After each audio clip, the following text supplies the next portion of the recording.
Joshua Weissman is apparently getting canceled. A recap of the fancy food show. The Wall Street Journal shares new trends in hotel designs that are leading to increased numbers and more. This is the Repertoire Podcast. I'm Justin Kana with another Repertoire Report. I've got Ray DeLucci with me. How are you, Ray?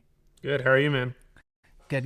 This news on Josh is like exactly where I wanted to start. And this might actually be like one of the longer segments that we've done on the show in a long time. And the reason behind that is because I want to get into the nuance. This is clearly a cancellation attempt. There's actually been some developments like just hours before we're recording that I want to touch on. Yeah. Did you get, how deep into this rabbit hole did you end up getting? I read the piece, somewhat deep. I'm interested to hear your thoughts, but pretty shocking. And it's just interesting to see someone so big like have such a takedown. But again, we talked about this. I wonder what will the effect be on Joshua Weissman as a creator. This might feel, for people who have been listening all the way back to like the Emulsion podcast days, this is very much so gonna feel like this. I took a bunch of notes and really tried to get into not just the surface level what the author of this article, who you kind of mentioned, Joe Rosenthal, talked about. The title of the piece is The Shameless Impropriety of Joshua Weissman. And so as of recording, just to kind of timestamp this, it is August 5th when Ray and I are recording. And so this was released, I'm almost positive, 7 days ago. And what I was going to say is Josh has not posted on X. He has not posted on Instagram other than stories of him like making coffee or bread in his house. And he also hasn't posted on YouTube in 9 days. So that was true up until, again, hours before recording this, where he either the timing is fascinating on this, or this is a masterclass in PR. Because as of what Ray and I know, he has not addressed this article directly. But he put out this short on Instagram and YouTube, which was a $100 knife versus a $1,000 knife. And it's a, short form thing. He cut some stuff. And the call to action of the video is to comment and be subscribed or be following on whatever those platforms are, which I'm viewing from a content creator perspective as he's flooding the comment section with people hoping to be entered for the giveaway, which is what the opposite of what typically happens when a creator is in some sort of scandal and they post a new piece of content. Everybody now floods the comment section saying, how dare you, XYZ accusation, let's call it, Josh, when are you going to respond to this? And so you go into the comments and everything's going to be the opposite, which I think, again, is it's either a masterclass in PR or it's just very, very interesting timing of all of this kind of transpiring. And so I'm wanting to say all of this as a preamble because I don't want Josh's rebuttal to this, which has not come out yet, if he is going to do one or not. That's going to be the other side of the story, I'm hoping. Because some of this stuff, as I'm going to call out in this, is like totally just like blazing, trying to cancel somebody and take them down. And some of this is like, maybe it's a contractor that worked with him just once, and they're going to come out when anybody's going to say, hey, can you bad talk your boss? That is a very common thing. And then I also want to make sure we're not actually downplaying the negative experiences somebody might have had working for somebody who is like incredibly successful and titanic in the food media space. And so what I want to do is I want to order this from like, this is relatively minor, maybe not that big of a deal, all the way to this is definitely not okay, in an attempt to try to find some nuance, because I saw a bunch of discourse happening on Threads, on Instagram Threads, which is Instagram's competitor to X, as well as in what you mentioned, the Kitchen Confidential subreddit in particular. People are just completely off the rails. They're taking every opportunity just to lean in and bash Josh. And so, people who have been listening to the show for a long time will know that I try to attempt for some nuance here. But the three sections that I have is the plagiarism. I want to talk about that. I want to talk about the financials, because the article also talks about that in depth. And then the behavior, so to speak. And that is more on high standards, but also violence, but also, like having sexual innuendo go around from a joke's perspective at work. And so let's start with the plagiarism piece. So my first dot point is, and I don't know if you agree with this, Ray, but Josh's product to me is entertainment first, and then resources, what I'll call recipes, and this goes into like, I have his cookbook here next to me just because I wanted to share some examples. That is second. So the entertainment supersedes the resources. I guess at baseline, would you agree with that? Would you say that like people don't come to Josh necessarily for the recipes? Yeah, I would agree with that regarding his content. I think though, like what you just held up, like his cookbook, like that's probably where we cross the line of like, because you look at like proprietary information on TikTok recipes, look at all the food trends. Like someone made that feta tomato pasta bake however many years ago, and then thousands of people copied that, right? That's plagiarism. That's copying it to hop on a trend. Totally agree. For Josh to copy those things, obviously, but it's kind of that weird dynamic where then does he not become a resource if he's teaching the better way to make something? Because I know that was a big pillar of his content, better ways to make XYZ. And then he has a cookbook. So it's like, it goes, for me, it went from yes, entertainment to you try to establish yourself as a food authority. And if those recipes were stolen or weren't even given credit to, because, you know, and we can go a whole tangent. Like every recipe is a copy of another recipe in some way. But if you didn't give credit or tribute to those recipes, then yeah, I mean, that is an issue. So I did do some digging into the cookbook. And for anybody that has Josh's cookbook, I don't have the second one, full transparency there, but none of the stuff in here is quote unquote creatively new is how I would classify it. So this is like potato gnocchi, beer battered fish, chicken fried steak, steak sandwiches, chicken tortilla soup. None of these. Is there like a hook? Wait, what's the hook? Like, and for me, like those recipes, fine, and sound great. Is this geared towards home cooks? Is there a certain hook with those? Like, what is? Because I've never seen this. Yes. And so in the introduction, I wanted to specifically read this quote, which I think might give some people some insights into why Josh behaves in this way, or kind of goes about content creation, recipe development in this way. He goes, yes, respect tradition, and yes, get your reps in, and build a good baseline of understanding about proper cooking, cuisine, and most importantly, technique. But it's time to stop putting the past on a pedestal and just make something that's fucking delicious, end quote. And so that, even calling it an unapologetic cookbook, kind of, and I'm going to talk about this when I talk about the behavior side with the sexual innuendos happening at work, is Josh is basically saying, I don't respect the past, so to speak. And when you kind of put these standards of like, well, Josh, you should be crediting the people that came before you, I fundamentally don't think that wire is connected in his brain, so to speak. Yep. And so he's looking at some of these things of what is being most frequently searched for on YouTube. What are things that people already understand from a quote unquote recipe perspective? What are people ordering in that, you know, like they wish they could make at home, but they necessarily could not? And so I'm not giving license and saying like it's okay that you quote unquote stole these recipes. But what I'm saying is we don't look to Josh as in the same way that we looked at that guy, if you remember this story. He was in Australia. He went to Alinea, stole a bunch of recipes, and tried to open like his own Alinea back in Australia, and totally face planted because that was like he was trying to say that he was being creative when in reality it was, and exactly what you're saying, and we'll see this when we talk about some of the plagiarism pieces. I kind of break this down into three categories, so to speak, or maybe it's like the ends of a spectrum. There's like the etiquette side, which is what you're kind of saying, and I agree with it to a point, which is, if you're going to either take inspiration from or you're going to base a baseline recipe off of and kind of tweak some things, there's an etiquette in recipe online stuff that I don't always think translates to restaurants of you need to give at least a tip of the hat to, say thank you for the starting place. I switched a couple of things. There's an ecosystem of people, authors, recipe developers, where we're saying there's an etiquette that's saying thank you for starting. I made a couple of tweaks. I added a little bit more olive oil, which we're going to give an example of. Then I go into like moving further on the spectrum. I think there's a standards problem, which again makes it even harder when we're in this season of Josh's career, which is he runs a media company now, right? Like he has multiple products from the sense of cookbooks and he has merch and all these sorts of things. And that might be an issue of like, what's the internal process to make sure that we're not quote unquote stealing or plagiarizing from other people? And does that exist? I don't know. You know what I mean? We don't work in that place. And then this is getting kind of tinfoil hatty, the malicious side of the plagiarism.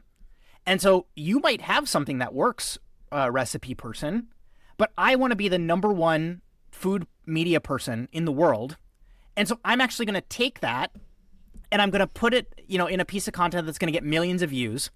And just by becoming big enough from a representation on the internet perspective, I'm going to fade you into irrelevance. And then everybody's going to look at this recipe and attribute it to me as opposed to other people. And this becomes increasingly interesting when you realize that there have been seasons, you can look up the tweets, and I don't know if the Instagram stories are maybe still accessible, of Josh getting upset that other creators on TikTok and Instagram specifically are using Josh Weissman recipes to create content and get views. And so this rubs him the wrong way, but I think, you can kind of maybe read between the lines of it rubs him the wrong way because he knows that it's a stolen recipe that he was using. It's so difficult. And so I want to give some examples go ahead. I want to point out the one that stood out to me, and I know what one you're going to discuss, but the one that stood out to me that is like, okay, this is something that you should have probably given credit to. YouTube, a recipe that performs really well might get extrapolated out. People might copy it, and it might be hard to find the direct source. But the author goes in and says, on March 3rd, 2021, Weissman published a pad thai video, easy, authentic pad thai at home. So it was pointed out that the Walk of Life's pad thai recipe by Caitlin Long, published on September 28th, 2020, so months prior, it was really similar. And it's actually, if it is copied, a really lazy way of doing it. So, for example, there's in the original recipe 8 ounces of dried pad thai rice noodles, and then the same thing in the new recipe. This is where it's like different. In the next line down, it's the chicken breast. It's 8 ounces, but in Josh's version, it's half a pound, which is 8 ounces. You just change the measurement, and you even go and look at and this is like what I'm looking at. It's going to be hard for Josh, if there is a link or a correlation to copy recipes, for him to go, oh, I didn't copy, when if you know anything about cooking, these amounts are the same. You simply removed a cup of mung bean sprouts out of this one recipe and then called it your own. So that's where it's like, yeah, that is very sketchy to me when I was reading the article. So you laid out the third example. There's two that precede that. One is a hoagie recipe, which I think is particularly stingy to the article's author because it's their recipe for the hoagie rolls. And the other one is a pastrami recipe. And so just talking about the facts, in Baker's percentages for the hoagie recipe, we have 100% flour and 62% water on both recipes. So that's a similarity that I think is hard to refute. But then the salt, sugar, and fat percentages are indeed different. And the article's author's main point is that the way the technique is written in the hoagie recipe is a little bit too close to the original, which is a little hard to argue with. Like, you look at both of them and you're like, okay, they're talking about spritzing the bread and it's on the same cadence. It's like, okay, well, this is a little bit too close. Go ahead. Well, and I think when I first read it, it was like, okay, the amounts, they are different. Like, if this is a good hoagie recipe and you alter it, like, that also is cooking. But there was a methodology piece where it says the suggestion to flip a bowl over a stubborn dough and walk away for 15 minutes. That was in both the original Eagle Spoon's recipe and also in Weissman's, and that's, again, a big red flag to me. That's right. And so the second one, to me, is where the author really shows their bias, because they're going to try to use this pastrami recipe as like, oh my goodness, this is the smoking gun, and they're going to try to do this teardown. But to me, I look at the way that they do it, and it's actually a faceplant from the author. And so I want to give some exact context to that. So they show these pastrami recipes. One is from AmazingRibs.com on the left, and then Josh's recipe on the right. And so the AmazingRibs.com recipe is for 4 pounds of brisket, 1 gallon of water, 8 ounces of kosher salt, and 2 teaspoons of Prague powder number 1. That's the curing salt. Josh's recipe is the same, except for the fact that he has a 5 to 6 pound brisket listed in the ingredients. And again, the author uses that as like, see, I told you, this is the smoking gun.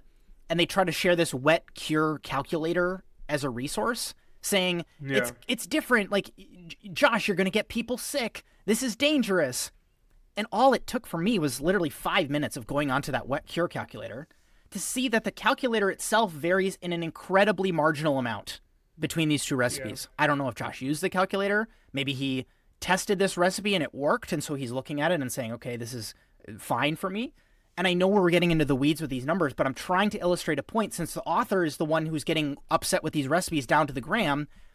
And so the way that the calculator works is, for a 4 pound brisket, the calculator tells me 2.5 teaspoons or 13.5 grams of curing salt, which is inconsistent with the recipe on the website, which cites using less curing salt at just 2 teaspoons. And so even at baseline, that what the calculator says, if that's the source of truth that we're going to go off of, and what the actual creator of the calculator uses in their brisket recipe, those are not consistent. Those are not correct. If I go up to a 5 pound brisket, which is where Josh's recipe starts, it's 14.6 grams or 1.1 grams more. So we're over a gram here, or 2.6 teaspoons. And if I go to a 6 pound brisket, just to get the numbers all the way out there, it's 15.7 grams, so 1.1 gram up, and 2.8 teaspoons. Now, I don't know about you, Ray. I don't know who's listening right now, but I don't measure recipes out to a 1/10 of a teaspoon difference. I don't know if anybody does. If we're talking about grams, and Josh at certain points in his videos likes to tout the importance of measuring things out in grams, but for the home cook, the way that people are typically using these recipes, we're talking in teaspoons here. And the difference from a 4-pound brisket, what we're talking about from a food safety concern, going from 2.5 teaspoons to 2.8 teaspoons. It's like, that actually going to make the impact? I don't know. So now, in the amazing ribs recipe, which the article cites, in number 3 of his method, he literally says also to trim down a large brisket until you're left with, quote unquote, 3 manageable hunks of 2 to 4 pounds each, end quote. I don't know if anybody's doing the math at home, but 3 times 2 to 4 pounds, that's a range of 6 to 12 pounds of brisket for this cure recipe. So even at baseline, this is like totally off. And I don't think you have to be like a food scientist to look at the fact that like there's some wiggle room here and you're not probably going to get anybody sick. And the cure itself, making sure the cure is a certain percentage in salinity, is more important here. And the time that the beef is going to be spending in the cure, that the website also talks about this. And number 3, if Josh is copying this recipe, he's actually, in my opinion, writing it in a more user-friendly way. Because he's saying, hey, buy a 6-pound brisket, trim it, and whatever you're left with, especially in professional kitchens, is what you will typically base your cure off of. Those of us that have worked with brining recipes, like that's typically how it works. And so if he's going to lose a pound of fat from trimming this brisket, he might have a 4-pound brisket left. And he's looking at this recipe and saying, yes, this is okay. This lines up perfectly with what the recipe says. Again, I'm not saying this is not a stolen recipe. I'm just saying this is way overblown on making this a food safety issue that the person is talking about, which also then the article writer uses to say, like, downplay Josh's professional, like authority, so to speak. Yeah. And I think, you could flip it on the author too, is like, if there is a certain ratio that ensures roughly that, a cure is going to make a protein safe, then there's not much creativity in that. Totally. Like that's the ratio that makes it safe. Totally. So it's going to be hard to like differentiate from that, especially when we're talking about salt, water, and prog powder. Like it's going to be difficult for that. I think that, and I agree, that is the weakest example. Yes. For me personally, the pad thai one is the closest example. Especially because the creator of that also made their voice heard in this kind of like tongue-in-cheek way of saying, look whose recipe was published first and you make your own call. Yeah, as for Joshua Weissman, check posting dates of his video and his recipe, and I think you'll get your answer. So just really quick, it looks to me in the pastrami example, this is a young, inexperienced media producer in Josh who is saying, I want to make a pastrami video. Pastrami performs really well. Let's take Katz's Deli as like a legendary restaurant that people go eat at. People love pastrami. None of these recipes, the Amazing Ribs recipe as an example, has a video component. Or if they do have a video component, they're not as entertaining as I could make it. And so me, Josh, in his early 20s, as he talks about in certain interviews, I'm going to give the market an entertaining, free-to-consume video where the recipe is right there in the video description. You don't have to sign up to my email list. You don't have to go to my blog to read it. It's right there on YouTube. That, for the time, was a relatively, there was only a couple other creators in the space who were, really doing it in that way. I know that, I'm almost positive Byron Talbot, for those that watched, Byron in the early days, he would either put it in the comments or he'd put it in the description. That was like, whoa, you're crazy. You're just giving out this information. That's kind of crazy. And so the article does talk about the author's preferred behavior on the etiquette front. And so instead of me giving my opinion, this is straight from the article. Quote, for my hoagie roll recipe, I would be happy if a YouTuber used my hoagie roll in a video. If they noted any tweaks, if they cited my recipe explicitly, and if they linked to my article in the video description. I would benefit from traffic to my website. They would strengthen their work by clearly citing a tested recipe from a subject matter expert, and they would save time on perturbing the recipe and pretending that it's not stolen. It would be a win-win, end quote. And so I think that is they summed it up better than I could on how the etiquette, quote unquote, should be when we're talking about people creating and sharing recipes online. Or, again, I don't want to beat a dead horse on this topic, but I think that that's the core issue, is that credit wasn't being given where it was maybe due. I also think, and there's a video, I mentioned this to you, it actually came out a year ago. It's by J.O. He on YouTube. Really well done video.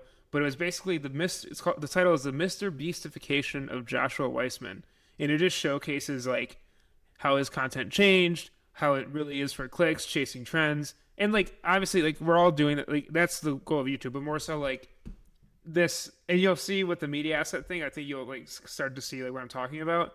But it's this interesting dynamic of like he's chasing stuff, and if he's in my mind, you're rushing to get out all this content and be like Mr. Beast. You don't have time to develop this stuff on your own, so therefore you're going to start pulling and taking. But then you're acting as if you're the resource. That is my other kind of like rebuttal to the article here, where they don't directly say it, they kind of imply it, which is this kind of cultural appropriation argument that I don't agree with, which is you need to be a subject matter expert in order to create a recipe on something. I very much so fall in the camp of if we're going to police what people are cooking, like we've really overstepped, from a, like behavior augmentation perspective. People can cook what they want to cook. If we're going to talk about calling yourself a subject matter expert on the thing, I think you got to have a little bit more to that. And I think the way that Josh positions some of his content when we're talking about entertainment, I think he could sometimes do better when he's talking about like the history of something, or I subbed this ingredient for XYZ thing. I think that's where the people who, again, are those subject matter experts get upset, which I, again, see. But you touched on a point that I wanted to bring up here, which is there's the recipe stealing, if we're talking about an asset, but then there's also examples that the article lays out, which is like media assets. And so I've personally seen people on my X feed who post a thumbnail and they say, recent work I did for Joshua Weissman. And it does look exactly what you're saying, like this very Mr. Beastified, very saturated colors. The layout is what it is. It's like if we're going to have a tuna on screen, it's got to be this giant fish or whatever. And the expressions that Josh is making are very kind of like in line with the faces Mr. Beast makes. And you know it when you see it, so to speak. And so that's where I get into this standards argument, where the article gives us very clear, it's very hard to refute. It's a cheesy gordita crunch. Ray and I are both big Taco Bell fans, so this really cuts to the core. Oh, yeah. This is my go-to item. And so it is somebody else's video of a vegan cheesy gordita crunch. And they took that thumbnail where the taco is in the image. They clearly photoshopped it. You can see the lighting and even the outline of the cheesy gordita crunch in Josh's hands looks clearly photoshopped, and they flipped it 180 degrees. And so when it comes to like that, in the early days of Josh being the solo creator, it's easy to point to that and just say, WTF, man. Like, what is going on here? But then I get to the current season of business that he's in, and that's where it comes down to standards for me, because that's where my operations brain goes. If we're planning on running 5 A/B tests of thumbnails, which is, again, what Mr. Beast does. Mr. Beast does like 30, 60, 100 versions of a thumbnail to A/B test them and dial in exactly what it is that works. The question becomes, like, do we have an internal process at Joshua Weissman Media to take our own photo assets to use in thumbnails? Or do we outsource to this random person we found on the internet who's going to say, I'm going to make you a thumbnail for $25? And then that's where the thing gets caught. And we're going to look at that thumbnail and say, yeah, sure, we'll use that in the test of a dozen thumbnails we're going to use. But then people look at that and they say, see, this is proof that Joshua Weissman steals. To me, that's a standards internal problem, not a Joshua Weissman is doing the one stealing the things. Like, that's a point to the contractor and say, this is your fault. You shouldn't have been doing this. And just a very quick side tangent. I don't know if you keep up with any of this news, but this literally just happened with Pokemon. Like, one of the biggest media franchises in the world launched a new set on their trading card game mobile app where the artwork for one of the Pokemon cards was stolen. And the way that they painted that was, we give research packs of approved artwork that artists can base their work off of. And we had a fan art included in that binder that should not have been. And so that's an issue. And so they took the art down because they unknowingly knew that this was being quote unquote plagiarized, and it was this whole fiasco.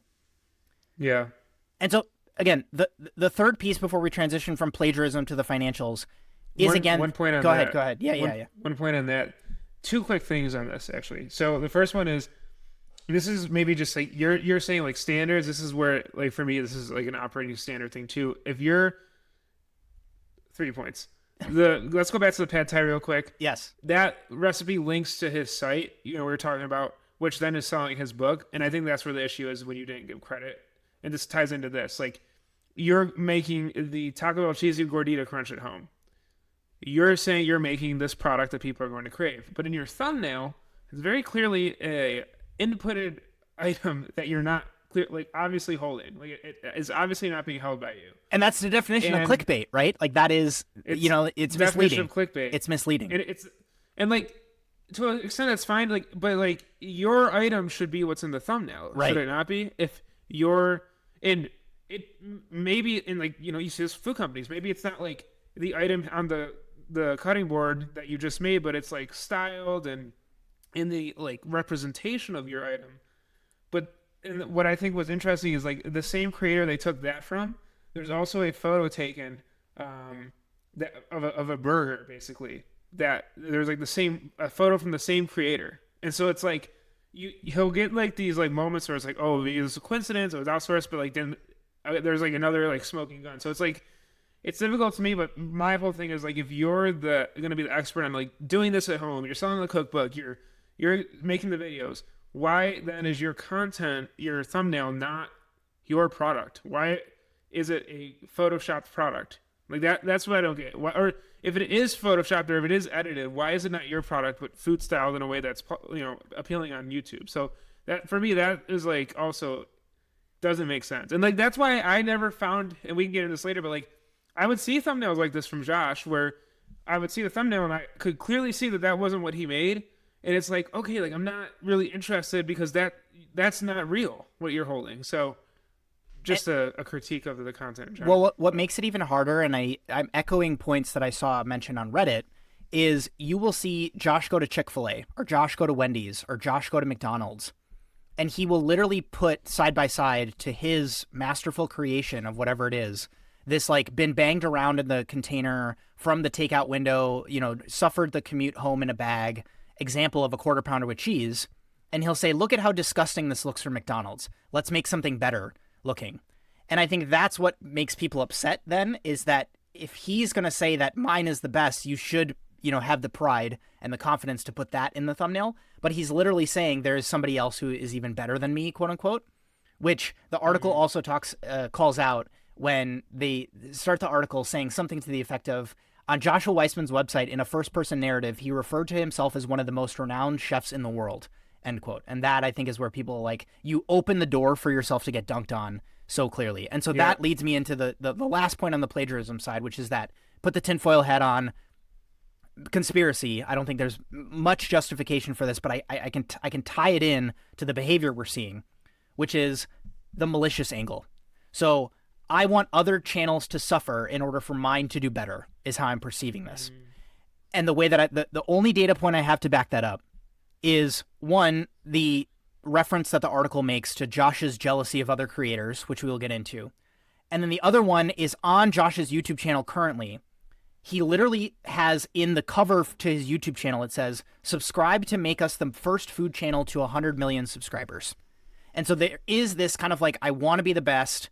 It's not that I want other people to suffer, but there is a little bit of like climbing over, do you know what I mean? Other people in order to find success in my domain, which I think was important to call out as we're thinking about him being hyper competitive. He's talked about this in other interviews, whether it's the Iced Coffee Hour with Graham Stephan or the Cody Sanchez interview that I'm going to go into when I talk about the financials. Anything else on the plagiarism front that you wanted to cover? No. Okay. I think just the parting thought is like, I do think my take is there are credible allegations allegedly that Josh has plagiarized. I do think though that in cooking and recipe content there is inherent taking of core recipes, much like a culinary school will teach you the core recipe to a veloute or to a consomme or to XYZ. And like the ratio for hollandaise is pretty standard and the ratio for XYZ is like, so there's like that weird delineation of like what is just truly the recipe for a certain recipe and then what makes it your own. And I think Josh has done a poor job of, in these examples, if for whatever reason he denies that they're stolen, which he likely will, that there's not really much that you made your own for these recipes. Like this, what makes this a Joshua Weissman recipe versus a recipe I found on these other sites that were posted before you put it in a cookbook or on your page. And I don't have his second cookbook to exactly talk about this, but when we're looking at some of the recipes that are in here, all of these are basics. All of these are things that people search for it's carbonara, it is avocado and egg toast, it is English muffins is another one that I just happened to scroll through. And with these basic recipes, the people who are looking for these just want something that works.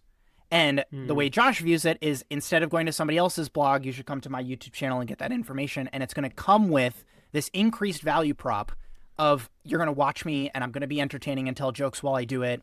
And even in the Amazon AI reviews of the book, it talks about readers appreciate his witty sense of humor when he's talking about some of these book pieces. And he's not creating anything new, which, again, I certainly kind of agree with. So the next point that I want to touch on is the financials. And so the article talks about some of these really, really negative, implications of how Josh ran his business. And so just giving some quotes here, some dot points from the article. Multiple former employees reported working 60 to 80-hour weeks while only being paid for 40 hours with no overtime compensation. None of the on-site staff interviewed made more than $55,000 a year, despite the demanding workload and promises of higher pay. He also talks about staff were promised future raises up to $70,000 to $80,000 if they stayed with the company or moved to Austin, but no one interviewed received these raises. One employee was offered a 6-month contract at $55,000 with a vague promise of $75,000 later, which never materialized. And so I want to touch on that just as a core concept, because I don't know if people realize, like, when you and I, Ray, work in restaurants, there's typically not an option to come on as a contractor or to work part-time. And so we look at these situations and say, well, if you're going to get a number, that is a quote unquote annual salary for you. Not understanding that in media in particular, contracts for media production is sometimes on a project, rate basis. Sometimes it's on an hourly thing. Sometimes it's on, I need you to come on for 6 months while we get this video series out. And then if we want to renew with you later, we certainly will. A per word basis. That's right. There's if you're doing coffee. Yes, there's all different ways to kind of slice and dice some of this stuff. And you as the contractor, again, with Josh being young, Josh being in a, relatively budding space, I don't think he's hiring any of these like DPs or like really experienced people. We saw like on the posts he's doing on X, he's hiring people who are just like, it's somebody in India or somebody in Thailand who is like doing thumbnail art. And they're going to come to him and say, hey, I really want you as a portfolio person. So I'm willing to work for a little bit less, or I'm willing to kind of like, spend a little bit of extra time on this to show you what I'm capable of. And then that's going to turn into something that might be more lucrative for me down the line. And so that's an example. The article literally talks about this. A 6-month contract at $55,000, like, that is more than $55,000 a year if it were to have continued. We don't know if that contractor's performance was bad. We don't know if a sponsorship got canceled and Josh is going to like, and so that's where I want to draw people's attention to this interview that he did with an entrepreneur named Cody Sanchez. She runs a podcast called Big Deal. And this was almost a year ago. She had Josh on. And the title of the episode is How to Build a $10 Million Online Empire, featuring Joshua Weissman. And some quotes that Josh has in the piece, he talks about, Cody basically says, so you have a media company now. And Josh says, it's wonderful to have a production company. I pay people pretty well, and it's expensive to run a company. Very expensive, actually. And then he says, I'm not going to go into the numbers, which I think is, maybe, again, smoking gun. I don't know. If you're going to run a business and you're going to produce content and you're going to pay people, please understand that it's going to be very volatile. It's going to feel very stressful, end quote. Yep. And so he talks about this idea of it's an uncertain business. Sometimes, and he talks about this in the interview with Cody as well, he did a launch video to launch his cookbook, 60,000 copies in a single day. And then he also, the article, the Joe article, the Teardown article, talks about getting paid $200,000 for a brand deal. And so people look at that and they say, oh my goodness, look at, like, this is an example of Josh making all this money and he's only paying people, I think the article quotes something like less than $10 an hour for the work that they were potentially doing. Not understanding that, Josh talks about this in some of the other pieces and interviews that he's done, he will invest $75,000 into a single video. What if another sponsor isn't coming up for an extended amount of time? That $200,000, if you're paying $30,000 a month in payroll, is like, that doesn't get you very far. And so you kind of have to weigh some of this stuff. And the biggest pushback that I have, and I noticed this in this book, in some of the other articles that he's having, in the it's quoted that his kitchen build out that he's shooting this podcast in is a $500,000 kitchen. He's wearing a Rolex in some of the stuff in these. He has a Lamborghini that has Yes Chef on the license plate. His house, I think, is a $5 million house, if I'm not mistaken, and it's in Austin, and it was covered on Architectural Digest in a YouTube video that they did, where they toured, all of the fancy amenities that he included in the house that he has. So Josh is not doing well. He's not a struggling content creator. He's not, and so that I think is where there's a disconnect, and that I want to make very clear in this podcast is I am not against people making money, and I don't think just because you are doing crazy financially well means that all of a sudden now everybody across the board needs to be like, especially on the contractor side, needs to be like, I'm going to pay you 4 times the market rate, because that is just unrealistic. Like that is so silly to suggest to people that that's something that you need to do. And so the article talks about Vikram, who is his main quote unquote producer on the channel, being the only one who is quote unquote in on brand deals from a profit sharing, you get some upside in this kind of perspective. And Josh, this is not new news. Josh talks about this in the Cody Sanchez interview. He says, there are certain people who are very close to me who I have been working with for a very long time, and I pay them very, very well. And then we have other people who kind of come and go, who help us on certain things, who kind of like, I'm running a media company. This is like not new news to anybody who's worked in food media. And so I just wanted to kind of like lay the groundwork and the context for what we're talking about from a financials perspective. There's more stuff that I want to go into, but I want to pause and get your thoughts. Yeah, I did some research into this. I think the biggest thing where two things. The one, it seems like there was some carrot dangling. And if we are going to assume that the people cited in this article obviously were saying, being truthful, 60 to 70 hour work weeks, 80 hour work weeks, and multiple employees reported to the author of the piece that he had promised them salaries of $70,000 to $80,000 after a period, but then never heard of any raises occurring, kind of like back and forth. The thing that worries me about this is we've talked about this, there's some contractual work that maybe isn't as valued as others, but like if you're doing recipe development, if you're doing all that, that is high value work that is driving that you need to be paid more than $55,000 a year. And I'm going to reference this letter. Did you read the letter? No.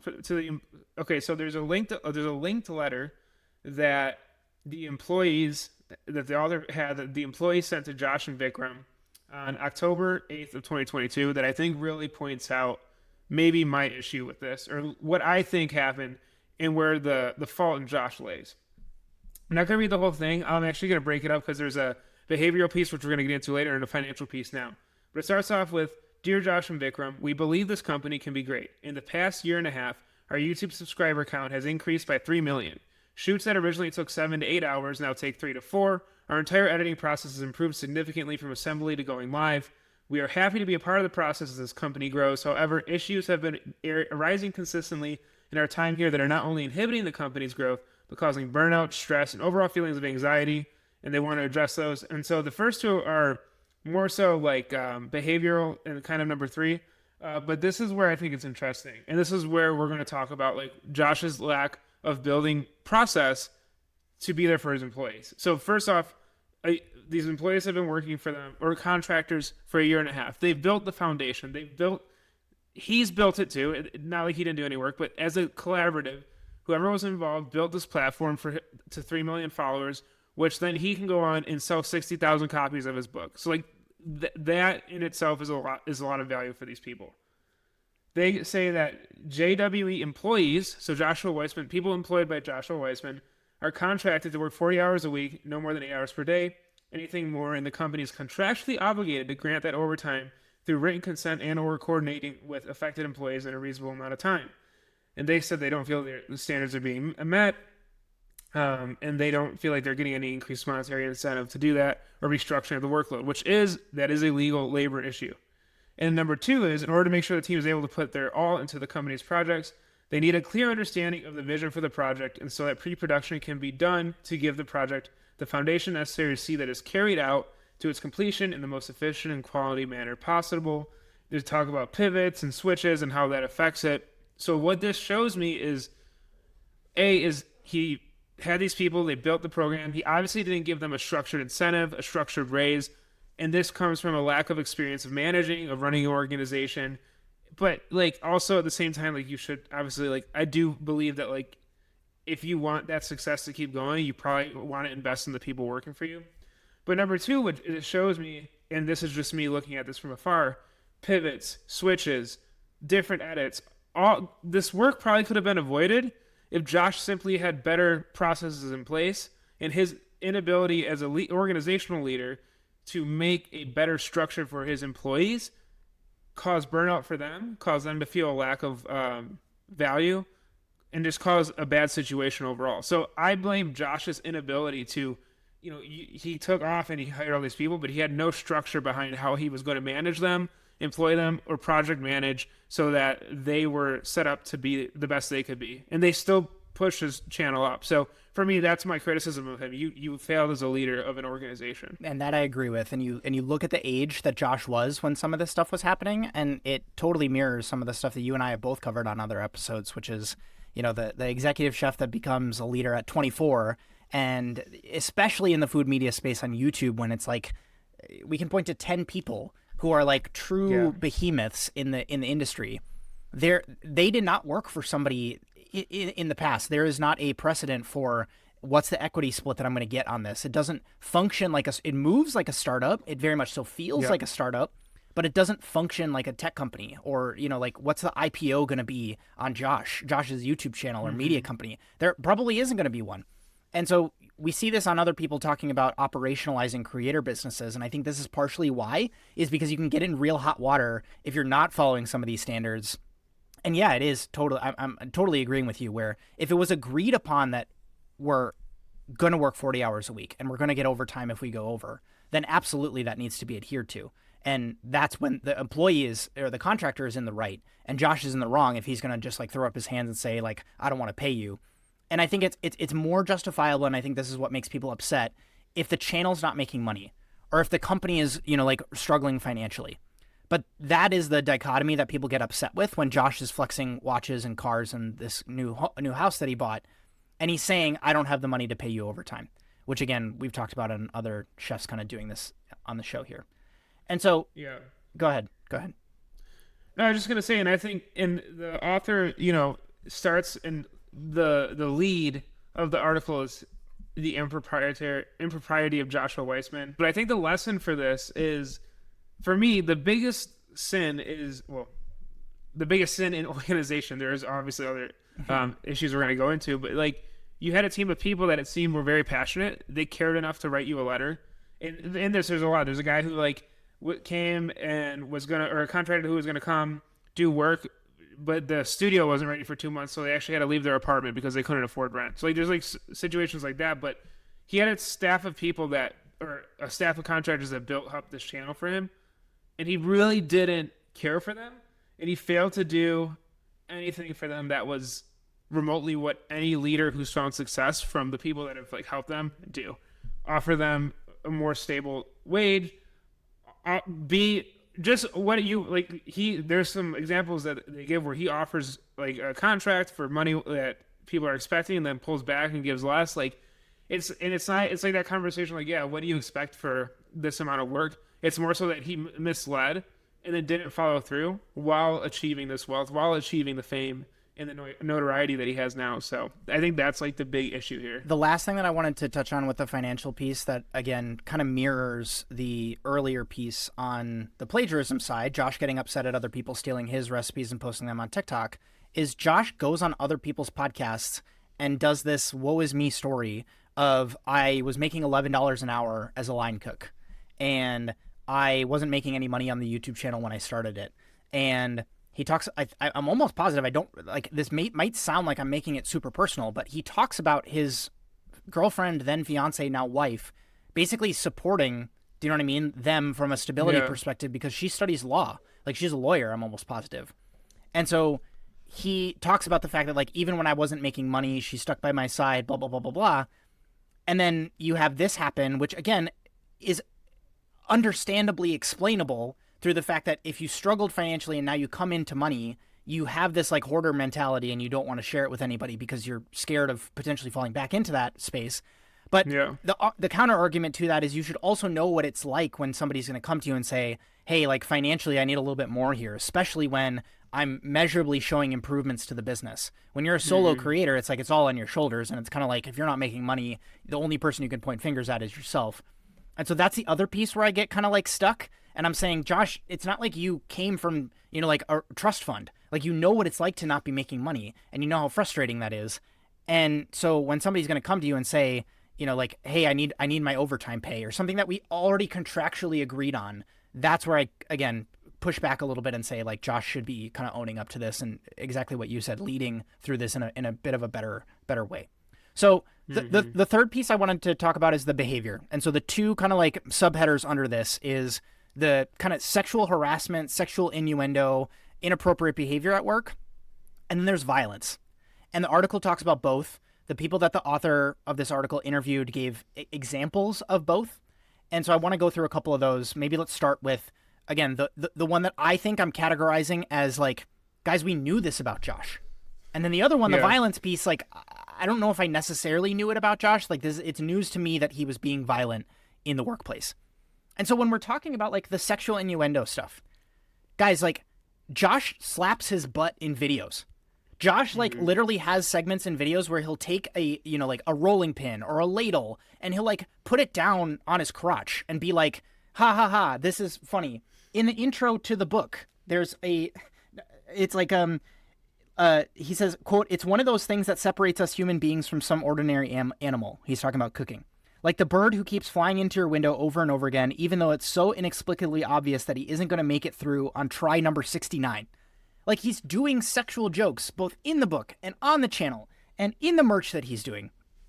And the way that he talks about some of the stuff on the Reddit posts that he would make, it is like, this is Josh's, either people talk about this being cringe because it's like, oh, this is how he appeals to young people through making some of these, like corny and inappropriate jokes.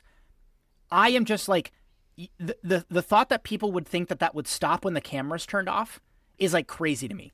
And that, you're going to label like that what he's willing to show on camera, like what.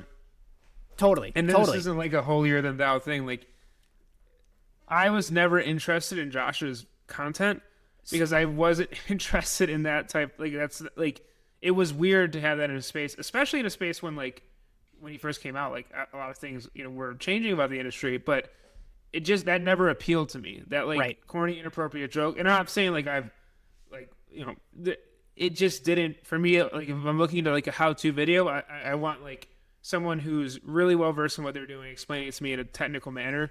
The whole like butt slapping and all that stuff, like that doesn't appeal to me. So like it was just, it wasn't my bag, it wasn't my cup of tea. But to your point, it's like if he's willing to show that on camera, then like, yeah, I mean, there's gonna be, and that's not to say like there's comedians and people that will make jokes like that and be totally like responsible and whatnot. So like it's not just to say that's an automatic assumption, but yeah, it was a big pillar of his content, was it inappropriate jokes. And in his cookbooks, I guess, and everywhere else. So, yes, and yeah. I'd be lying if I said that the short season that I did do like vertical food content on YouTube, I would have a video go and it get published and it wouldn't do that many views, and I would look at that and I would say, do I need to slap this ingredient before I upload the next one? And I never did it, because exactly to your point, that's not the content that I like to watch. I totally understand in this era of like meme culture and we're going to sexualize everything, and that's the stuff that gets people's attention. It is so obvious to me why that quote unquote worked for Josh.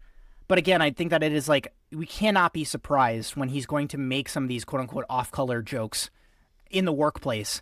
It's like, that's why he became successful, arguably, is because he was not going to do the generic, tutorial walkthrough. He was going to do it with some sort of like quote unquote funny slapstick humor type of stuff.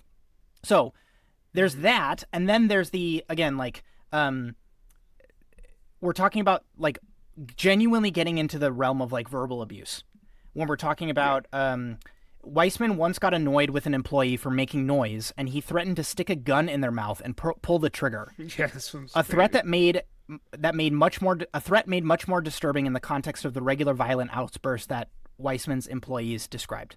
And so he talks about other things like you want to get your ass ate, and more ways he likes to sexually harass an employee is literally on the cover of the thumbnail for this article.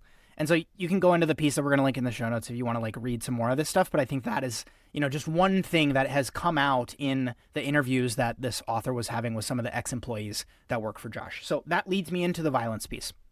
This was something that, again, caught me off guard, which is the third example of Josh going on other people's podcasts, talking about his career, and people will ask him, have you ever worked for a violent chef before?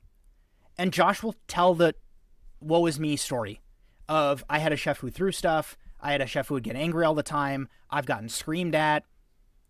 And lo and behold, I've talked about this in other pieces of content, if you don't be the person who's going to break the cycle, it is typically how you will respond when brought to that same stimulus, so to speak. So the article talks about he would throw pots and pans, equipment, the food he made, he would throw it anywhere. The article talks about Weissman threw a hot dog at a dishwasher for buying the wrong meat. He had fits like a child, quote unquote. Throwing the pizza. Yeah, throwing the pizza, quote unquote. Weissman's violent behavior, asking employees about specific instances of something thrown, sometimes felt like asking people to describe a specific sound during rush hour traffic. They might all remember different things, but everyone heard a lot of noise, end quote. And so that's the part that really surprised me, because I don't think we have other examples of Josh either being violent. There's not like violent, like explicit examples I can bring to mind of him in videos. Like the slapping the meat thing is like more sexual to me than, we're actually talking about punching something. The thing that really is like not irrefutable proof, but I really want to make sure that we wait for Josh's response on this, is during a shoot for a video in March 2023. The video is titled, "I Cooked Without a Kitchen." Weissman got so upset and started punching the ice in a bowl until his hands were bloody. And the video actually shows, there's a screen grab from the video of his hands in the ice, and his knuckles are genuinely bleeding. And so I look at that and I say, there's a before picture in the same video where they're not. Yes, exactly. And so I tried really hard to play devil's advocate here, and I'm like, what if he reached down and scraped his hand on a hotel pan? Or anybody who's worked in a professional kitchen knows there's tons of sharp metal surfaces in the kitchen, whether it's a speed rack or you reach into the fridge or you're holding something and you bump up against a brick wall and you can get blood on your knuckles. It's a real thing that could happen. But to exactly what you're saying, in the same video shoot, when you're outside, there's not a bunch of, equipment in the same way that there is in a professional kitchen. Did he, do some of this violent stuff in an upset way? And then, again, my brain also goes to, maybe that's Josh justifying and saying, well, I didn't punch the employee. I punched this ice, blah, blah, blah, blah, blah. But that still doesn't, again, exemplify you as a leader that people want to, rally behind and work for, especially when you're having outbursts like this. And so that, again, is where I get kind of disconnected, both with him being upset that some of this stuff happened to him, but then also him saying things like, well, these are me having really high standards. This is me saying this is not good enough. I need it to be better. And you're saying that as an example of this, but then also you're letting thumbnail stuff go through, unadjusted, or we're stealing from other people. And it's this whole thing where the standards might be high in Josh, but is it just insecurity underneath all of it? And that's kind of the dot point that I wanted to touch on is some of this stuff really steeped in the fact that he wants to be, quote unquote, the best. He is upset. And the article talks about Nick DiGiovanni as kind of the other rival for Josh in the food media landscape, where Nick DiGiovanni is growing really fast. He's homie with Gordon Ramsay. He does very similar content from the sense of making recipe stuff and going out and exploring food and cuisine and culture. And Josh is saying he's bigger than me. He's doing better than me. Nick DiGiovanni recently went on Colin and Samir's podcast where he broke down his creator business. And Nick DiGiovanni, from what he said in the interview, I don't know if this is true or not, but he still shoots a lot of his videos alone, which I think was a fascinating insight to see when he has millions of subscribers and he's running his business very differently. And weirdly, this is hot take. I came into this story, and maybe I'll call it this Nick DiGiovanni interview came out probably about a month ago. 6 months ago, if you would have asked me, Nick DiGiovanni is the douchebag, and Joshua Weissman is the one that you want to be following. He's the legit one. He's the one who is, not trying to be a food celebrity. He's this down-to-earth guy. After that interview, and after this Josh piece of content, I have personally flipped. I look to Nick as Nick's doing it. Mutual friend of ours, Chris Spear of the Chefs Without Restaurants podcast, he's had Nick on his show. And Josh is pretty hard to, get to collaborate with. And I think that because there's a little bit of this, like, I don't want to associate with, blah, blah, blah. And go ahead. There's an example in the article too of his assistant Ulysses. They do a video, I believe it was, they were doing like sushi, and this was all alleged reporting that there's a lot of comments on the video of like Ulysses Nation and really enjoying this person that kind of overshadowed Josh in that video. And Josh then like looking for a new assistant and like kind of pushing him out. The feeling of being threatened, the feeling of not like, it's almost like a fictional fantasy character like that I've been reading in some books lately where it's like, you can't overshadow this dude or else you're getting cut out. Like it's like, yes. So, and again, this is all alleged, we say alleged. But it is like that idea of ego and not being able to handle the success of others.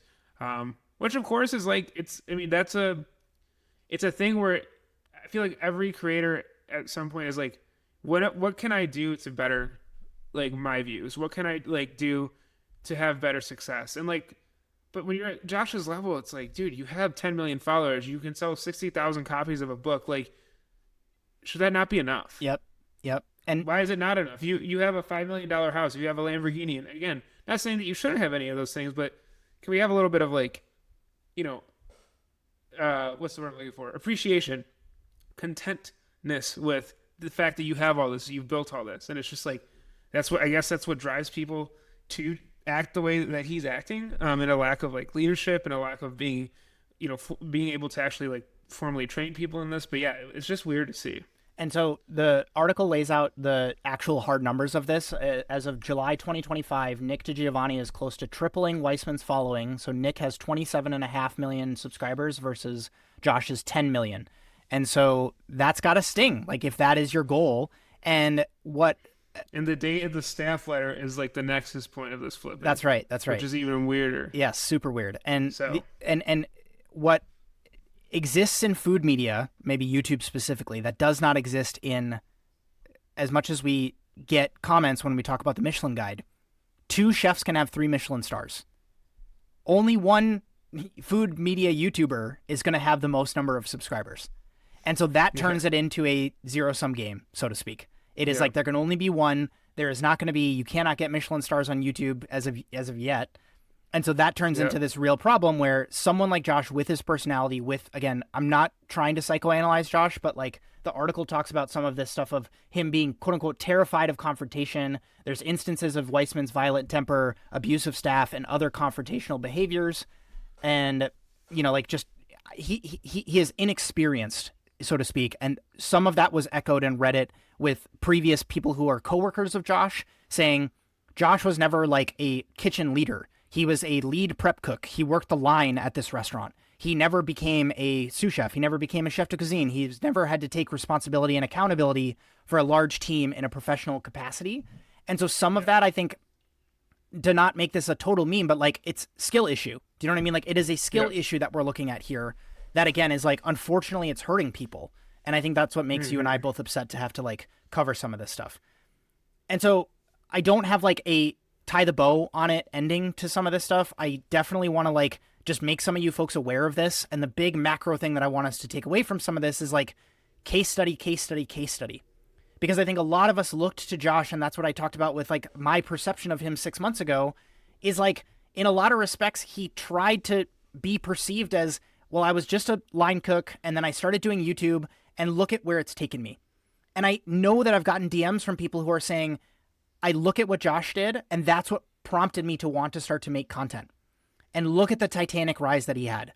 And look at him as a shining example, beacon on the hill of what could happen if you take the leap and start to make content given experience at restaurants. And I think that's what drew so many people to Josh. And then we look at any of this, like the success happened really fast. It happened when he was really young. He didn't have a lot of other people around him. And so this is ultimately what happens. And so I want that to be something that you sit with as you're looking at what the next, decade of your career might look like if you're listening, and say, how can I take some of these stories and say, instead of I'm going to bash that and I'm going to push back against operationalizing, or I'm not going to go with a business partner, or I'm not going to set up my business with contracts, or I'm not going to think about an HR department, or I'm not going to think about systems. and look at this and say, this is what happens. These are the consequences. Whether it's true or whether it's not, it's going to come out in the next couple of days, I hope. Or Josh is just going to follow the playbook of, what a lot of other people in Austin do, especially in the media space, which is just ignore it, put out other content, and post your way through it. That is like a very common thing that happens in this era of getting canceled, quote unquote, that we might see that happen. And because so many people are not aware of this piece, Josh has yet to address it explicitly. There's a very real world where this might just get swept under the rug. And the way that the news cycle works, we're going to look back at this in a month and be like, man, this teardown piece just didn't really have an effect and it just kind of bounced off of Josh. But I think there's different teardown instances that have much less evidence, or it's very clear that this person is just jealous of Josh, or the person they're trying to cancel. I'm sorry I used Josh in that context, but it's like there's genuine concern here over how this business is being built, the longevity potential of it, and again, like looking to him as a aspirational figure in the world of food media and being a chef and structuring your career. And so that's kind of where I wanted to leave it. I don't know if you had any kind of closing thoughts on this story. I know we spent a lot of time on this, but again, it's because I wanted to get into some of the nuance here, and then we'll move on. Yeah, I just think, I wonder how this will affect him. Like Kitchen Confidential Reddit, large Reddit, food industry people. We're talking about it, food industry people. This came out last week. I was in my local bookstore this weekend. I'm in the book aisle. There's a book I'm reading, Restaurant Kid. Highly recommended it. It's about the author. She grew up in basically the family of immigrants working at a Chinese restaurant. Really, really, I haven't finished it yet. I want to do a review of it on the channel when I'm done. Really, really enjoyed it. I would love to have a conversation with her at some point. Anyway, I'm in the book section, and I see someone pick up Joshua Weissman's cookbook. In my mind, I'm like, first off, I didn't realize he had a cookbook, I guess. Or I realized he had one. I guess this is a new one. And second, I was like, really? And I actually almost said, like, hey, I would recommend this. But then I'm like, who am I? Like, what ego do I have? But I just remember thinking that, and it's just like, that person has no idea that Joshua Weissman, or maybe they do and they just don't care. It's like, does this go beyond food industry people? And has he gotten so big that, like, the reach of this only goes to food industry people? But then again, the theme of Josh's story, has he built this off of an audience of food industry people, gone mainstream, and then it's like pushed aside? So I honestly don't think he's going to address it. And like, there's no comments on it on his TikTok giveaway, at least in the TikTok page. And I think he just scrapes it under the rug, and that's it. So I think that's probably, I agree. That's probably what's going to happen. I was really trying to monitor some of the comments, and I was like waiting to see somebody say that offhanded, like, hey, Josh, are you going to address not paying your employees, or are you going to address the violence that you've been perpetrating in your workplace? Yeah. And none of those comments came through because, again, I think it just gets overshadowed or dwarfed by some of the other meme-worthy or trying to, again, like comment on the content of the video piece. And yeah, like, for better or for worse. And I guess maybe that is what I fear, is that people are going to take the wrong lesson from this, and they're going to say, well, cool, Josh was able to come away from this unscathed, and so I can just perpetuate this in my workplace. And as long as I'm big enough, as long as I have enough subscribers, as long as I quickly, yes, take off. Yep, and I hit a nexus point where you don't have to worry about it. Totally, and I burn people along the way, and I can mistreat people as much as I want, as long as I just don't post about it. And that's what's really unfortunate about this. So that's where we'll leave it. If you have thoughts, please let us know on Instagram. I'm sure we're gonna put some clips out on this. And I don't know, like, I would hate to, make this the core premise of the show, but maybe I don't even want this. Like, honestly, I was going to say, if you've worked for Josh Weissman in the past and you want to come on the show, please have a conversation about it. I think Ray and I both are pretty level-headed on this, and maybe we don't want to kind of continue to feed the drama. I think I more or less wanted to cover our thoughts on it as this is kind of like evolving and unfolding. And my hope is that it goes in a positive direction that can benefit the industry instead of doing what it's kind of doing right now, which is harm it. So with that, I'll turn it over to you, Ray. What's your other stories that you kind of brought? And then I have one story basically after that long diatribe on Josh. All right. So I'm going to link into the description this piece from the Food Institute, and we're actually going to tie it into an Amazon grocery business later. But Food Institute has a great article, Why Agentic AI is the Food Industry's Next Big Thing. And I'm not going to, for sake of time, I'm not going to go into that article, but I'm going to link it. Basically, agentic AI is AI that acts with autonomy, basically like an agent. It's able to make decisions, complete goals, and it's able to adapt in real time. It does things instead of just like answering to a prompt or a command. So we have that in our mind.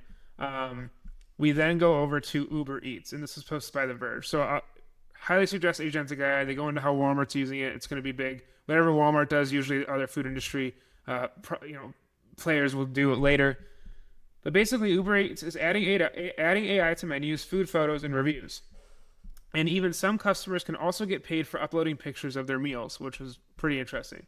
So basically, the author, Jess Weatherbed, says, the menus on your next Uber Eats order may be embellished using generative AI. The food delivery service is rolling out new features that aim to help businesses advertise and communicate with customers, which include AI additions to menu descriptions, food photos, and review summaries, along with a live chat tool and payments for user-submitted photos. And as I'm saying this, you have seen these examples. It will be on the screen. And so basically, you see these examples of before and after where there's like a dish of scrambled eggs where it's like really up close, but then the AI generated photo has those eggs on a plate. Or there's a really up close photo of tortellini and that's in a bowl. Or there's a salad and it's a to-go container that is then AI photoshopped into a bowl as well. So and it's also on like a marble backdrop, like it's on a marble countertop. Yeah. So interesting. And so basically, the tools generate descriptions for menu items and summarize customer reviews to quickly give feedback back to the chef. So basically what Uber's doing is it's taking customer reviews and using the AI generative tool to push back to the chef, hey, this is what your customers like and don't like about these meals, which I actually find very exciting. It's also using AI to detect and enhance low-quality food images on menus, and will then make changes with either lighting, resolution, and framing, or editing the food on different plates or backgrounds like we just talked about. So then it goes even further. So for menu items that don't have any images at all, Uber Eats will allow customers to upload a photograph of their own order when leaving a review. The feature is launching globally and can be accessed by tapping the Add Photos option on the Rate Order screen. So if you're a user, might be some extra cash. Customers in the US, UK, Canada, and Mexico may receive a payment in Uber app in-app credits, so credits to be used in Uber Eats app, if their photos are published. So if you take a really good photo or a user takes a really good photo, that will be put on and used by the restaurant. You're saying that they can use that. Uber will pay you with an in-app credit for your next burrito, and it's on to the next one. Now, lastly, Uber Eats is introducing a new live order chat feature that allows businesses to contact customers directly to help resolve any issues with orders before they're sent out. So once an order has been received, merchants can then initiate real-time conversations to clarify special requests, dietary allergy requirements, XYZ. So this is all, for me, there's like the good and the bad. The bad, Uber Eats, a drain on restaurants, but has become kind of monopolized. You have DoorDash as well, but Uber's so big, like it's inevitable with restaurants. So if we're going to get past the fact that Uber Eats is predatory to restaurants, which just saying that is like obviously gross, but it's the reality that restaurants use Uber Eats, then how can restaurants better impact their bottom line? And I think what's really cool is that the agentic AI being used to give chefs feedback where it's like they don't have time to go into every review, or maybe they don't have the will to, so they're just going to get that through. The ability to make food look good, and it's kind of worrisome because like if you make it look too good and then the customer gets the food and it doesn't look anything like the AI generative tool built it out to be, does that expose your business? And then lastly, the live order chat feature, which I think is really important. Anything that allows you to check with dietary restrictions or allergy requirements, I think is really crucial and can be really intuitive for a restaurant. So I was pretty impressed with the Uber Eats applications. I do worry about the AI enhancement. Wondering your thoughts. Yeah, so not everybody. There's been examples that I've seen of people dunking on Amazon for not necessarily being the most innovative company when it comes to AI. But when I look at some of the flashy things that Google will show off at their conference where, you know, my phone can call my hairdresser and sit on hold for me and have a conversation, blah, blah, blah, blah, blah. I look at Amazon and I say, when I'm looking at a new product that I want to buy, a huge thing that I do is go down right above the reviews. I don't know if you knew this, but like they will summarize the reviews from AI and they're very straightforward and they say, this has been summarized by AI. Customers cite this benefit, this feature that they really like. Some customers also talk about downfall, problems with XYZ feature of the product. That saves me a bunch of time when I'm researching like, weird hobbies that I might have or things that I want to get into. If like I'm buying a new piece of fitness equipment and I'm going to decide to do a little bit of a rabbit hole and research stuff. I love that feature on Amazon. And so I think it's awesome that, like this technology from AI is not this like, like gimmicky tool or trick that you can play or show off in a demo, but it actually provides value to people, number one. So that I think is really, really cool. The other one is I already get some of these offers on DoorDash. I don't know if other people listening get this stuff. I think it's $3 they offer DoorDash. If you order an item and it doesn't have a photo submitted from the restaurant, they will pay you $3 in DoorDash credit to upload a photo of whatever it is that you were delivered to your place. This is kind of like the next generation or iteration on what, for most people that don't know, Airbnb did this in the early days. The co-founders were like, how can we get more people to use Airbnb? Well, one of the problems was the photos were really bad on the listings. And so there's this famous story of, the co-founders buying a DSLR camera, and when you would get approved to list on Airbnb, they would come to your place and they would take photos of your place. They would send a photographer out to your apartment to take images of your place so that it would look better on the app. And so this is kind of like the next generation was DoorDash offering credit. And then now we're seeing the integration of AI in, again, from the demos, it looks, like it looks cool. Like it's going to make people's food look better in a world where restaurant owners maybe don't have time or they don't have the resources from a camera, lighting's maybe really bad. And we're going to say, can we use AI to make your food look better, increase your sales? And the point that I don't know if this came across in some of your research, Ray, but like, we can talk about the predatory side of, the fees being really high or not maybe necessarily ranking in your local area for a local business and how that gets sometimes gamified and you have a bad review that can totally tank your restaurant on an app like DoorDash. But a benefit that we want to highlight, if we're going to call out the bad, we got to maybe call out the good here too, is as I understand it, this isn't an extra charge to restaurants. And so they're getting all of this as a benefit without maybe having to pay more, quote unquote, for some of these tech upgrades. Did you see that there was a charge associated with any of this? I did not, no. Well, that's great. Like that's two thumbs up from us, I would say. Is that like maybe there, I don't know, maybe there is. I didn't see it in the article. I didn't say. It seems like it's just like a genuine update to the platform, right? And the platform sees this as a benefit for users. I'm sure there could be like, hey, there could be if people adopt it. I'm sure they will charge, but I don't see it at this time. Totally, but I think it benefits users too much, and the AI tools are getting cheaper and cheaper. Where I don't necessarily see this actually impacting restaurants from a cost perspective. You might be able to look and say, hey, I can launch new menu items more frequently now because the incentive program with customers is so good that we will get a photo from somebody else, AI will alter it, and now all of a sudden that saved me, 10 minutes throughout my day, and it's going to scale, to however many users we're getting on the app at different times.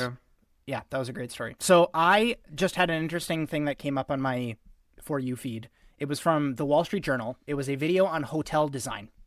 And so I'm not in the hotel world. I've done various projects with hotels. I, happen to enjoy staying at hotels when they're, like on the, either cool amenity side of things, or if there's cool stuff from a hospitality perspective happening in a hotel, I'll get interested, but I'm not like a, staying at an Amman property type of person. But this video talks about this kind of trend that they're noticing on hotel design and how it is influencing both profits and layouts and guest experiences and how people are prioritizing different things. So I'll give you some dot points here. So hotel rooms are getting smaller due to competition from Airbnb and plateauing occupancy rates. And so what we're seeing is the examples that the video gives is Marriott's Moxie brand rooms in those hotels are about half the size of American hotel rooms, but can generate up to 20% more revenue. And so anybody who's traveled to Japan knows that the hotel rooms are notoriously small.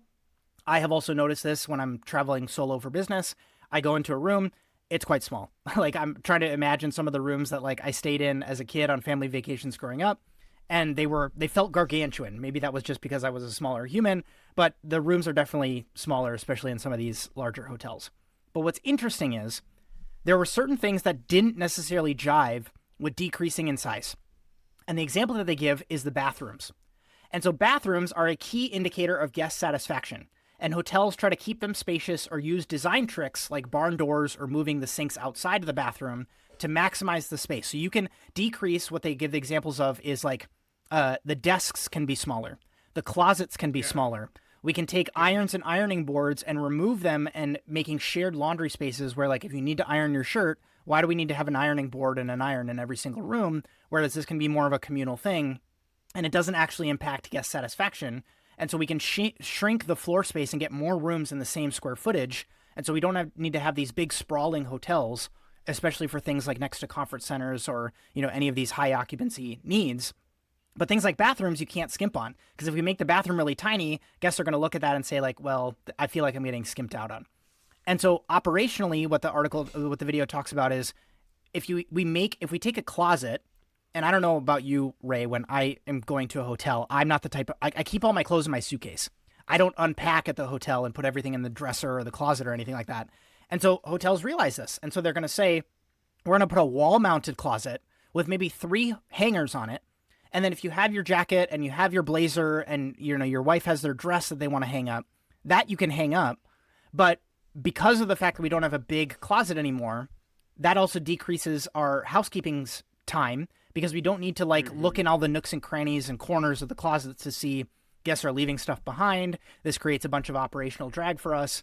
And that leads into the other big takeaway that is just more language that I didn't have, is the piece brings up this idea of, well, AAA stars used to be the kind of like gold standard of how hotels were evaluated. But hotels started to realize that like Google reviews, TripAdvisor reviews, any of these social media ways of reviewing hotels was actually becoming a much more reliable indicator for guests' willingness to book with us in the future. That's what when we went to Spain, like, it was user reviews, yes. It was Google reviews, it was Yelp, it was all that over any rating. It wasn't because we were looking we want something we wanted to spend a little bit more money, something that was nice, something not too crazy, but a room where it was just nice. It was in a good area. We could have a nice room to go back to, and it delivered. And it was all just based on user reviews. So the way that hotels are tracking that is through 2 acronyms that I was made aware of. One is GSS, so the guest satisfaction score, and the way that's quantified is how satisfied guests are with their stay. And then the other one is ITR, intent to recommend. This tracks how likely guests are to recommend the hotels to others. And so that, I think, is just a really interesting way when we're thinking about how you measure success in your business. It used to be through these, external third parties who would come and evaluate you, very similar to how we talk about restaurant, guides and stars being awarded to places. But this is very interesting when it talks about there's this more other quantifiable metric that puts the guest at the top of that pyramid and saying, what do guests think about this, as opposed to the reviewers? And I think that's just an interesting way to flip it, where that's what hotels are tracking. And these changes that they're making on the design front are influencing those numbers. And so that's why we're seeing some of these changes proliferate more widely. It'd be interesting to see what, if any of this guest satisfaction ties into restaurants. I would love to see data on, is the restaurant in the hotel in certain cities, for Barcelona. We went to have drinks. The bar was great. Don't know what they served food-wise. Do they change their focus on what restaurants they need versus their alcohol program or their wine program or whatnot? So I'd love to see data on not only the rooms, but the amenities regarding hospitality, especially food and beverage within restaurants. Yeah, why? I mean, that's a great question. I mean, it might be the ticket price, quote unquote. If you're going to stay at a hotel and you're going to stay for multiple nights, you might spend $1,000, $1,500, $2,500 at that property. And so there, maybe there's a little bit more dollars in the system to allow for that feedback collection. Whereas if you're going to go, you and I go to a restaurant for lunch and we're going to spend $55 between the two of us, you know what I mean? It's we're not going to go to every individual table and ask some of those things. But is there a world where, as we're seeing all of these trends come together, POS systems are integrating AI, we have communication at our fingertips, maybe that starts to become something that, in the age of chefs being upset at Yelp for being this very poor barometer for how guests, respond and give feedback, maybe there's a world where GSS and ITR actually make their way into restaurants too, in a more substantive way. I'm sure that people can bring examples to mind, but when we really see it becoming things that restaurants care about, I can see that coming to pass. Let's talk about chicken. Yeah. So Bloomberg had an article out titled "Tyson Expects Herd Rebuild Push Will Rescue Struggling Beef Unit." Basically, the takeaways from this, per Bloomberg's AI author, is Obviously, the author's going to be Garrison Freitas Jr., but takeaways: Tyson Food Inc. CEO Donnie King said a push to rebuild the U.S. cattle herd will begin in earnest next year, though the company doesn't expect to benefit before 2028. Said signs that ranchers are starting to retain heifers for breeding are setting a stronger outlook for Tyson's beef business, which had been losing money. But Tyson raised its full year earnings forecast, driven by a more optimistic view of the poultry business. Now, if you are not aware, and I think why this is so important, is that there's been ongoing beef cattle shortages due to drought, due to herd contraction, diseases and herd contraction issues, higher feed and processing costs, tariff operating costs, and then consumer price sensitivity. Beef pricing is, I believe, at an all-time high right now. And so if you're a restaurant owner, you're probably experiencing beef price increases, and it's tough. But what is interesting is, we had the egg fiasco and high prices with eggs and all that. Well, now chicken is being seen, if we're going to look at at proteins, chicken is being seen as that item that is now going to be the one protein that we should be chasing because of cost. And Tyson's stock has gone up drastically off of that news. So basically, they talk about rebuilding this herd. But what they also talk about is, if you remember this before, a rival JBS. They recently went onto the stock market. I think it's an awful decision. I think it's an awful company. But recent data from the U.S. Department of Agriculture basically does not support yet the fact that Tyson might be having this herd rebuild, but they are very bullish on it. But to go over to Tyson, they've managed to cushion tight cattle supply with stronger chicken demand. The company on Monday raised its full-year earnings forecast by $100 million at the midpoint, in a move largely driven by a more optimistic view of its poultry business. And they say, which is crazy to me, I don't think we have peaked in chicken. We have capacity to add, to produce more value-added branded products within our portfolio. And poultry makes up for most of the profits as the company loses the money on beef. And then shares, like they said, shares rose as much as 5.7% in New York on Monday, the biggest intraday gain since November, while the stock is still down this year due to the beef issue. Tyson said share buybacks have become a very attractive opportunity for the company at current prices. They lost $151 million on beef in the 3 months ending June. It was the seventh straight quarter of losses for the operation. That excluded the impact of a goodwill impairment charge of $343 million. And then to round out the article, they had sought to boost efficiency at the operations by shifting further processing volumes back into slaughter facilities, having slashed controllable costs by $100 million. So for me, this is just a broader trend. Beef is expensive. We unfortunately are in a food system where our costs and our sourcing is largely dependent on giant companies like Tyson, like JBS. And where does that leave chefs? Where does that leave restaurateurs? Where does it leave the average consumer? Beef's going to be incredibly expensive. Chicken's back in. How are we approaching chicken dishes? How are we approaching using chicken over red meat like beef in the menu?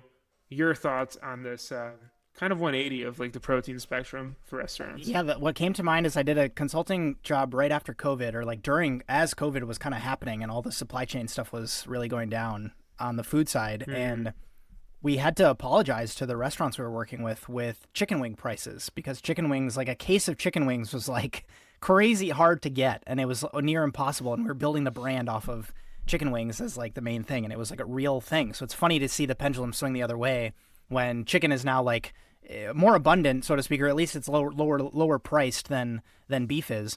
What else came to mind too is there's certain businesses. I'm thinking of like a Chipotle style restaurant as an example, where it is a protein choice. So it is chicken or beef, or fish or chicken. And if beef is going to be up against something else, we've talked on the show before about encouraging people to raise prices. I think that's the first like lesson takeaway is like, if your costs are going up, like that needs to maybe be reflected from a business perspective so that you can either weather this, or you need to raise prices of other things, or be more aware of other costs in your businesses so that if you need to weather this storm of beef getting expensive for like a little bit of time, that you're able to get through this. But then also to the small percentage, I don't know the statistics off the top of my head, but it's like if you do have guests who are going to push back on some of these things, we cover these stories so that you have the opportunity to actually give the facts to the people and say, well, just listen. The reason our chicken is less expensive than our beef is because of XYZ reasons. And that makes it like again, I'm trying to go one layer deeper then. You need to acknowledge the fact that prices are going up. You need to have the courage and confidence to raise the prices. And then one thing that prevents people from doing that is, well, what if guests push back? And so, like, I'm trying to cover all of the bases here. We're trying to make you aware. We're trying to tell you what you could potentially do. And then we're giving you the ammo to potentially have that conversation so that you can get through some of these things and your business can ultimately get through this and survive in a way that, you know, maybe the person who's going to bury their head in the sand or lose money or go unprofitable for this quarter might not be able to realize. It's just, it's out of our control. Like this is, again, these are animals. Like this is a supply chain problem. Like this is bigger than any one chef being able to like make their order via email and run their business. So these have real implications. 2 quick points. We'll do the Amazon first. So, and I think this is actually really big. Amazon Grocery Business Goes All In is the title. It was by George Hajar. Sorry for mispronouncing that. He is an author from the Food Institute. And basically this idea that Amazon is doubling down on grocery. The Amazon CEO Andy Jassy said in a Q&A with shareholders in mid Q2 that I'm very bullish about grocery. So the article goes on to say that the online retailer's actions have since elucidated Jassy's strategy. Amazon revealed plans recently to expand its same and next day delivery service throughout the U.S., zeroing in on more than 4,000 smaller cities, towns, and rural communities by the end of 2025. So this is an increase in 30% for their capabilities of doing this when compared to last year. And the service has found its stride for grocery and household needs, which often require quicker lead times, where Whole Foods steps in. So Jason Buchel, the CEO of Whole Foods Market and VP of Amazon Worldwide Grocery, is keen on activating synergies between the brands. An internal memo found that to capitalize on joint goals between Amazon and its successful retail arm, the leadership team will leave Whole Foods to be staffed explicitly by Amazon in a 12-month-long strategy. So Amazon is staffing completely leadership in Whole Foods with their own people. And quote, too frequently we are duplicating efforts and missing easy opportunities for efficiency. We have a bigger opportunity to work smarter across teams and simplify how we approach shared needs. But what they go on to talk about are these unlocks that Jassy shared in this Q2 Q&A. So basically they want to say we have a store within a store. We're able to have items that maybe Whole Foods Market doesn't supply, but that a lot of families want to shop when they do their weekly grocery shopping from a Whole Foods store. So similar type of idea, being able to get some of those items and micro-fulfillment capabilities on locations at certain Whole Food markets. And then they go on to compare this to Walmart, where if you look at healthy grocery delivery market share, the brick and mortar presence is actually really low. Whole Foods is at 1.6% of the market, where Walmart's 21.2, Kroger 8.6, and Costco 8.5. So Amazon's focus is to do it bigger, faster, and to get it right to customers. And they actually cite that the Chinese Amazon contender Temu partnered with a grocery store over there and is kind of doing this kind of growth in grocery. But the big part that I think that we need to be looking out for, and the author goes on to say that, offering these micro fulfillment centers is good. This is going to be a game changer for grocery for customers. Customers are going to be able to get, like, you have the Amazon Essentials. Imagine that for food. And then the B side of that is the B2B arm that I predict will come. I predict Amazon will become a restaurant distributor within the next 2 to 3 years. I think they are going to distribute to restaurants. I think they are going to be a distributor that you get certain things, like the Cisco on steroids, basically. Wondering your thoughts. They're diving into grocery. I think also dives more into the food industry, and I think Amazon's going to have a big impact on restaurants that not many are talking about right now. I always laugh at these stories because I sometimes think that I live at like ground zero for some of the stuff happening in Seattle, because the news that Whole Foods, for those that don't know, Amazon is kind of headquartered here in Seattle, and Whole Foods, some of the stores here were one of the first ones to either like have a more prominent downtown presence or multiple locations, or experiment with some of the things like you can go return some of your Amazon returns at a Whole Foods location. And then also you kind of compare that or put it in contrast to Amazon Fresh, which was their grocery attempt. And then we also had some of the first examples of the Amazon Go stores, which had all this technology that was like, sometimes it worked, sometimes it didn't, sometimes it was actually cameras, sometimes it was people in India kind of monitoring people's purchases. It didn't get used that much, and people were stealing from the stores, and it was this whole thing that I think Amazon has yet to kind of like crack this. And I think this very much so feels like an Amazon way of like day one. This is day one. We're going to approach this problem and we're going to look at all the things that are on the board. And even thinking about the experience that I have as a shopper going to like a Whole Foods here, I go and I scan an in-store code so that I can get discounts for being a Prime member. And like the things that I shopped for at Whole Foods shows up in my order history on my Amazon account. Like it is kind of getting integrated in that way. And even with thinking about like subscriptions, things that my wife and I order from a regular basis on a, from a grocery perspective, we order from Instacart to get groceries because we're busy parents. And we, like that's something that we leverage from a sense of asking for help through our day-to-day chores and errands. And so I can totally see that also being something that is like a very real consideration that I will have to have as a conversation with my wife of, hey, we're paying for Instacart. Amazon's offering this thing through Whole Foods. Is there a world where we would make the switch? It totally makes sense, along with your prediction that I think is probably going to play out. Like I can totally see that coming to pass. And yeah, Amazon's grocery thing is like, it's had many attempts. They've really been trying to do it. They spent all this money to acquire Whole Foods as a company. Maybe the one thing that I might kind of not hesitate on, but I think that it is just, we're going to see it happen. Whole Foods started as this like very ethos driven company and brand. We're going to make sure that we don't include certain ingredients in products. We're going to work with small companies and give them shelf space in a world where some of these big box stores did not have the capacity to do so. To layer on another prediction, I can see there being a bifurcation of Whole Foods where there is Amazon powered, delivery focused. We're going to really optimize this and make it, part of your day-to-day lifestyle. And then I can also see them taking Whole Foods and airwanning it, so to speak. Mm-hmm. So it is this high end. It sticks with that ethos because I've seen some of that percolating online. People taking pictures of Whole Foods shelved items and saying, hey guys, there's Honey Nut Cheerios on the shelves of Whole Foods. Isn't this what Whole Foods set out to be against, quote unquote? Yeah. And now we're seeing this problem where, the ice cream is maybe a little bit questionable, or it's not, again, like what Whole Foods was known for reputationally as a brand has kind of lost its luster. And so is there a world where Amazon can thread this needle where they take advantage of the market opportunity and really become a player, but also see the brand that Whole Foods was and is, and the fact that you're going to be more profitable there because you can charge more and you're going to, be selling more of these high-end items? Or maybe exactly what you're saying, they're going to build out all this infrastructure and it's just going to maybe become, they have the Amazon basics and then there's the Amazon elevated or whatever of any of these brands. It's going to be I'm curious to see where it goes. And then you have people like me where Aldi is my goat. Yeah, so. yeah. Hey, no shade to anybody's shopping habits and whatever. It's like, for my wife and I, it's a convenience thing at this season of our career. Because totally, when we were in downtown Seattle, I used to just only shop at the grocery store that was right across the street from our apartment. Because it was like, why would I not just walk and get my groceries? Yeah. Last quick story. Just real quick. There's for those in restaurants who don't know this, there's a lot of like food expos. Expo West is my favorite. It often happens in California. What happens in California? All the major brands kind of show what they're working on. It's a show. Where product launches happen. It's where a lot of brands like show what they're doing. And so the Summer Fancy Food Show happened in July, beginning of July. And they go, Bon Appetit, it has a recap article. Adaptogenic beverages are strong.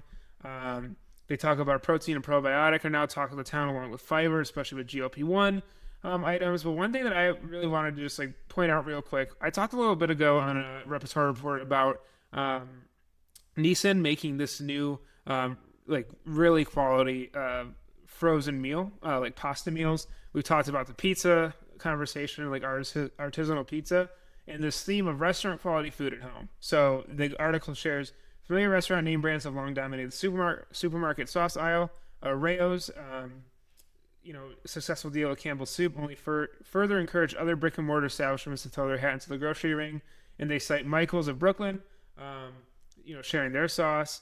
Other new and veteran sauces made their debut at the show. So Zucker's, a New York City bagel brand, is offering frozen par-baked bagels to be finished at home in the air fryer. Zahav, an Israeli restaurant in Philadelphia, is launching a supermarket hummus line using its in-house recipe. So a lot of these things, this idea, if you're a successful restaurant, you have the operations, you want to try your hand at CPG, now is the time, because a lot of this restaurant quality stuff is being seen as a winner in the market. lot of different things, but the more trends to keep an eye on part I thought was really interesting. So there's a so there's this sparkling water, or the southern spring water, sorry, called Freebird, and it's apparently been really popular. And the author says, but canned water brands are embracing packaging resembling beer, so it's literally just canned water. And the new brand Freebird seems to be to country music what liquid death is to heavy metal, so very interesting comparison there. And then also, Chili Crisp was a big player. There's a lot of different ones that are being developed. And then Figa Foods, who actually, shout out Figa Foods, commented on one of our TikToks. We talked a little bit ago about chocolate prices going up. And so they're using kupalku, which is the cousin of the cocoa plant, to make their chocolate-esque bars. It's basically chocolate bars without the chocolate, but trying to hit those same notes. So shout out to them. This idea of regenerative farming practices and these items. And then one thing I thought interesting was savory shake-ups of common breakfast aisle items. So Gamza Foods' Korean-inspired savory oatmeal was a hit. And Absurd Snacks chickpea and granola crunch mix is expanding into grocery stores. So just some high-level stuff. But I think it's important to see these things because it shows all these companies have put a lot of money and research into this, and it's proven out that this is what customers likely or with a high percentage want. And I think it's important for restaurant owners to take that information and implement it into their menus when they can. So I don't know if you have any thoughts, but that was my final story for today. Yeah, I think a chef who is really at that crossroads in their career and they're thinking, well, I'm really passionate about XYZ thing, and let's call it a decade ago, it was like you needed to have a successful restaurant concept in order to have the clout to have a CPG brand really go. And if your passion is not in restaurants, but it is just getting this ingredient or this preparation or this dish out there to more of the world, this is now a more feasible alternative for you to go into to share your food in a way that if you aren't really passionate about restaurants, maybe you can kind of like table that or keep that on the shelf and say, no, I'm actually going to dive into this path instead. And then I think you can find success in a way that wasn't maybe available to you years ago, because that was the meme, right? Like you'd go into the frozen aisle and it would be not even close comparatively to what you could get if you served it in person. And the combination of like the appliances getting better at home and the actual manufacturing process getting a little bit more sophisticated makes it so that the results you're going to achieve is actually good. Yeah. Cool. That's all I had. What an episode today. Yeah, this went lengthy. So for the folks who are listening, if you haven't left us a review yet and you've made it this far, you are exactly the type of person that we want reviewing the show, because we're probably with you every week, whether we're accompanying you on a commute or a workout or during your prep shift. We would just sincerely appreciate on Apple or on Spotify giving us a review. It takes just seconds of your time, and it really, really helps out the show. We also made some shifts on how we publish these episodes. And so just keep an eye in your podcast player to make sure that you're still getting episodes of the show. And if there are issues, again, if you're the type of person who's still listening right now, I would love your feedback on if things have changed, if things are not showing up on your podcast player that you happen to enjoy. Please let us know, and then we can go in on the back end and make sure that gets updated so that you're still getting the show when we publish new episodes. If you're on YouTube, please comment and like and subscribe, because we're really pushing to kind of like get some growth on the YouTube channel.